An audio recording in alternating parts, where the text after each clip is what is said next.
श्रावण महीने की 9वीं तिथि। कौन सी तिथि? 9वीं। चाहे शुक्ल पक्ष की हो चाहे कृष्ण पक्ष की। 7 दुर्वा। कितनी दुर्वा? 7 दुर्वा अशोक सुंदरी वाली जगह पर चढ़ाकर, शंकर भगवान के ऊपर चढ़ाकर, गणेश जी के चरणारविंद को लगाकर उसको लेकर आना है। हाटकेश्वर महादेव का स्मरण कर। कौन से महादेव? हाटकेश्वर महादेव। उसको लेकर आइए। उदर में, पेट में रोग हो, बीमारी हो, बहुत ज्यादा तकलीफ हो रही हो, शरीर के अंतर्गत एसिडिटी रहती हो या पेट के अंतर्गत कोई ना कोई बीमारी बनी ही रहती हो, उसको भादो के महीने में, कौन से महीने में? भादो के महीने में किसी भी दिन सुबह के समय जब आप वो दुर्वा लेकर आए, 5 दिन, 6 दिन, 7 दिन में एक एक कर कर खाली पेट उसको चबा चबा कर खा लो और पानी पी लीजिए। हमारे करना पड़ेगा श्रावण महीने में, खाना पड़ेगी भादो में। चतुर्मास में चारों महीनों का बड़ा बड़ा महत्व है। कभी आपको एक स्मरण रहा हो कि जिस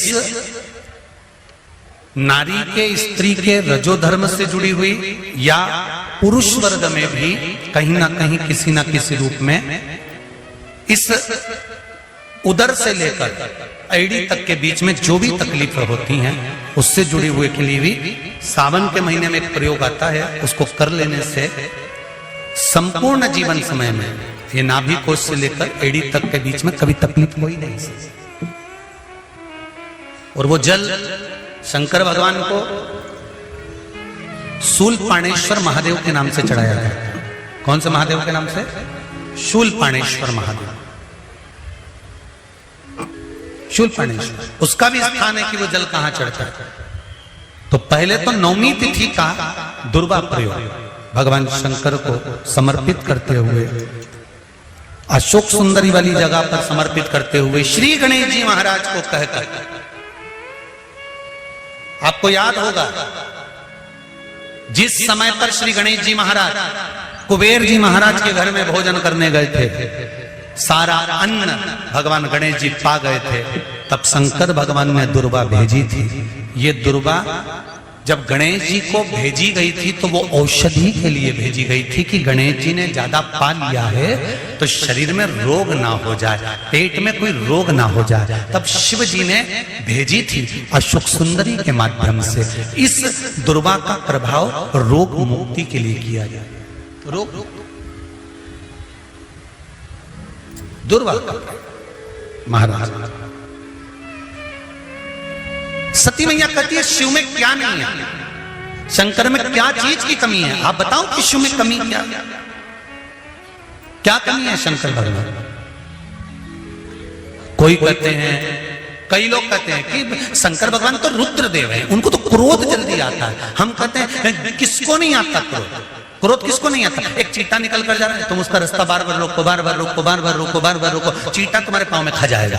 मच्छर, उसको भी क्रोध आ रहा है। खटमल, जरा सा दबा, क्रोध आ गया। एक कीड़ा तुम्हारे पांव में दबा, क्रोध आ गया, उसने तुम्हारे पांव में काट लिया। एक मक्खी तुम्हारे कपड़े में दब गई, वो मक्खी को क्रोध नहीं आता, पर मक्खी कपड़े में दब गई, दबी हुई थी, बहुत देर से निकलने का प्रयास कर रही थी, नहीं निकल पाई, तुम्हारे शरीर को काट लिया, काटा, तुमने साड़ी झटके, मक्खी निकल कर भाग गई। क्रोध किसको नहीं आता? एक बैल, उसको भी क्रोध आता। गौ माता, उसको भी क्रोध आता। क्रोध किसको नहीं आता? संसार में कौन है जिसको क्रोध नहीं आए?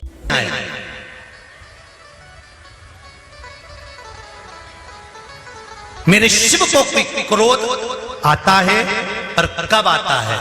कहा जब भगवान विष्णु कहते हैं कि अब सृष्टि का संहार करना है, तब मेरा देवाधिदेव महादेव क्रोध में आकर सृष्टि का संहार कर देता है। सती मैया कह रही है पिताजी शिव जी से मेरा विवाह करा दो। शंकर भगवान ने विवाह करा दिया, मन गवारा नहीं करा, इसलिए शिव जी को पूछते नहीं थे। कई संसार में कई लोग ऐसे हैं कि जिनको क्रोध नहीं आता, पर क्रोध किसको नहीं आता? एक बेल, उसको भी क्रोध आता। गौ माता, उसको भी क्रोध आता। क्रोध किसको नहीं आता? एक बैल, उसको भी क्रोध आता। क्रोध किसको नहीं आता? एक मक्खी तुम्हारे कपड़े में दब गई, दबी हुई थी, बहुत देर से निकलने का प्रयास कर रही थी, नहीं निकल पाई, तुम्हारे शरीर को काट लिया, काटा, तुमने साड़ी झटके, मक्खी निकल कर भाग गई। क्रोध किसको नहीं आता? एक जो शंकर भगवान की आज भी निंदा करते हैं। संसार में कई लोग हैं, और दूर नहीं, तुम्हारे अड़ोसी पड़ोसी में भी कई लोग ऐसे होंगे, तुम मंदिर जाओगे तो भी निंदा कर देंगे। ये चलिए शिव जी की भक्तन, ये चलिए शंकर जी के मंदिर। कई लोग ऐसे होंगे जो अपशब्द कर देंगे, शंकर जी में क्या रखा है, क्यों वो सियोर वाले के चक्कर में पड़े हो, क्यों ऐसा कर रहे हो, क्यों वैसा कर रहे हो। उसको तो कथा तक नहीं आती, दिन भर बैठ के उपाय बताते रहता है, टोट के बताता रहता है, तो भी तुम मुंह से कही देती हो।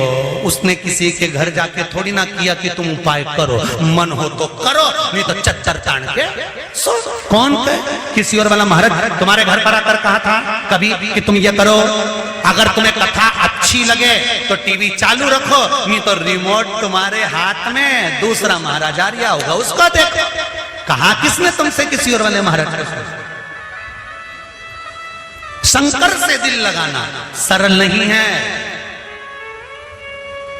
शिव से दिल लगाना बड़ा कठिन है। दूसरा, धन की कमी है, संपदा नहीं है, पैसा नहीं आ रहा, व्यापार नहीं चल रहा, कहीं से आवक नहीं हो रही, बहुत कष्ट का समय चल रहा है। शमी के वृक्ष में, शमी के वृक्ष के नीचे जब जाएं, और शमी के वृक्ष के नीचे सोमवार के दिन और शुक्रवार का दिन, दोनों दिन में से कोई सा भी एक दिन पकड़ लें, जिस दिन हमें शमी के वृक्ष के नीचे जाकर घी का एक दीप समर्पित करना है और 7 चावल के दाने समर्पित करना है। उसी का एक चावल का दाना उठाकर शंकर के शिवलिंग में ले जाकर चढ़ाना है। आपको मालूम ही नहीं पड़ेगा कैसे आप धीरे धीरे संपदावान बनते चले जाएंगे। शमी का पौधा वैभव देना प्रारंभ करेगा। शमी, मेहनत आपकी है, संघर्ष आपका है, आपको परिश्रम भी करना है और साथ में ये कर्म भी करना। तीसरा, यदि कोई व्यक्ति नशे में धुत हो जाए और नशा समाप्त ही नहीं होता,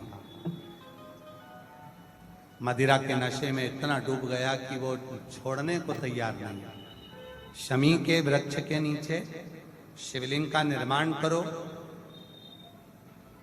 और शिवलिंग का निर्माण कर कर उसी पर 7 बार जल चढ़ाना प्रारंभ करो। श्रावण के महीने में पहले कहा था 1 लोटा जल सारी समस्या का हल। अब अभी क्या बोल रखा है, सावन के महीने में 2 लोटा जल सारी समस्या का हल। कितने लोग जा रहे हैं, कितने भगवान को जल चढ़ाने के लिए जा रहे हैं, कितने भगवान को जल समर्पित करने जा रहे हैं। ढेरों लोग, मंदिर में अपार भीड़ पड़ी है।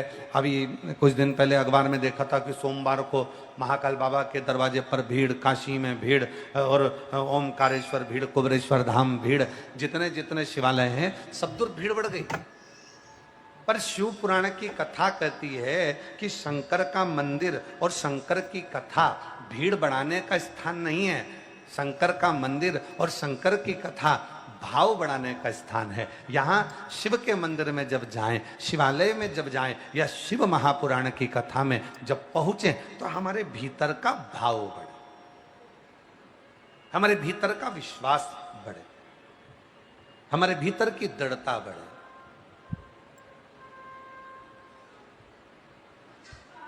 और जब हमारा विश्वास बढ़ता है, जब हमारा भरोसा बढ़ता है, जब हमारी दृढ़ता बढ़ती है, तो अपने आप कार्य सफल होता है। मंदिर तो ढेर जा रहे हो, शिव मंदिर में भीड़ लगी पड़ी हुई है, सारे शिवालयों में भीड़ लग गई। शिव महापुराण ने संसार के लोगों को मंदिर जाना सिखा दिया, सारे शिवालय भरे पड़े हुए हैं। पर शिवालय तक तुम जाओ, शंकर जी को रोज सावन के महीने में 2 लोटा जल चढ़ाओ, और उस जल के साथ में तुम्हारा विश्वास भी शिव के चरणों में हो। क्या सोच कर जा रहे हो? केवल शंकर सोचकर नहीं, केवल ये सोचकर नहीं जाना कि शिवालय, केवल ये सोचकर नहीं जाना कि मंदिर है, केवल ये विचार कर नहीं जाना कि भगवान शंकर का शिवलिंग पत्थर का है, पाषाण का है, लकड़ी का है, पारद का है, स्फटिक का है, मुझे जल चढ़ाना। ना ना ना, शिवालय जाना शंकर के मंदिर जाना तो ये विचार कर कर जाना कि अपने पिता से, अपने बाबुल से, अपने बाबा से बात करने जा रही हूँ। वहाँ मेरा पिता बैठा है, वहाँ मेरा बाबुल बैठा है, वहाँ मेरा जगत का बाप बैठा है। और जब मैं अपने दिल की बात अपने पिता से कहूँगी, अपने मन की बात जब अपने बाबुल से कहूँगी, तो निश्चित है कि मेरा पिता मेरी बात को सुनेगा और मेरे गोद में मेरी झोली जरूर भरेगा, ऐसी कृपा जरूर करेगा। तो जल के साथ में विश्वास लेकर जाए। जिसके घर में संपदा की कमी होती है, जिसके घर में कर्जा बढ़ जाता है, लक्ष्मी नहीं आती, बहुत टेंशन की जिंदगी जीता है मनुष्य, व्यापार चल नहीं रहा, बहुत तकलीफ का जीवन चल रहा होता है, तो आज भी नियम है महाराज, आज भी नियम कि सोमवार, शुक्रवार, ये 2 बार ऐसे हैं, इन 2 बार को यदि कटोरी में थोड़ा सा शहद रखकर, मधु रखकर यदि लक्ष्मी जी का स्मरण किया जाए और माता लक्ष्मी जी का स्मरण कर कर एक लाल पुष्प उस कटोरी के सम्मुख में माता लक्ष्मी का नाम लेकर रखा जाए और बाद में वही शहद, वही मधु और वही पुष्प सोमवार का दिन और शुक्रवार के दिन लक्ष्मी का पूजन कर कर, स्मरण कर कर, दूसरे दिन शुक्रवार के दिन पूजन करें, शनिवार के दिन उस मधु का, उस पुष्प का विसर्जन करें, सोमवार के दिन पूजन करें लक्ष्मी जी का स्मरण कर कर, और मंगलवार के दिन अगर विसर्जन करें, 5 या 7 सोमवार या शुक्रवार को यदि आप मधु का भोग लक्ष्मी जी को लगाना प्रारंभ कर दें, शिव का नाम स्मरण कर कर, तो उसके घर में कभी संपदा की कमी नहीं होती, लक्ष्मी उस संपदा को बढ़ाती है। और हम तो यहां तक कहेंगे, प्रयास करो, अगर आपके घर में छोटा सा शिवलिंग विराजमान है, आपके घर में अगर छोटा सा शंकर जी का शिवलिंग है, छोटा सा शंकर भगवान का शिवलिंग है, या आपके घर में कुबेरेश्वर धाम का कंकर है, और आपके घर में यदि शंकर भगवान का शिवलिंग है, या सीहोर का रुद्राक्ष हो, या शंकर भगवान का शिवलिंग हो, या कंकर शंकर हो, तो निवेदन है जहां पर भी शिवलिंग आपके घर में विराजमान है, अगर छोटी सी कटोरी में एक बेलपत्र को आप नीचे रखिए, छोटी सी कटोरी उस बेलपत्र के ऊपर रखकर उसमें थोड़ा सा मधु, शहद, शंकर भगवान की साक्षी में शिव जी के सामने अगर शुक्रवार की शुक्रवार रखना प्रारंभ कर दो, धीरे धीरे संपदा की वृद्धि अपने आप होना प्रारंभ होगा। मधु, देवी भागवत का यह प्रसंग है, 6ठे स्कंद का 16वां और 17वां अध्याय देवी भागवत का वर्णन करता है।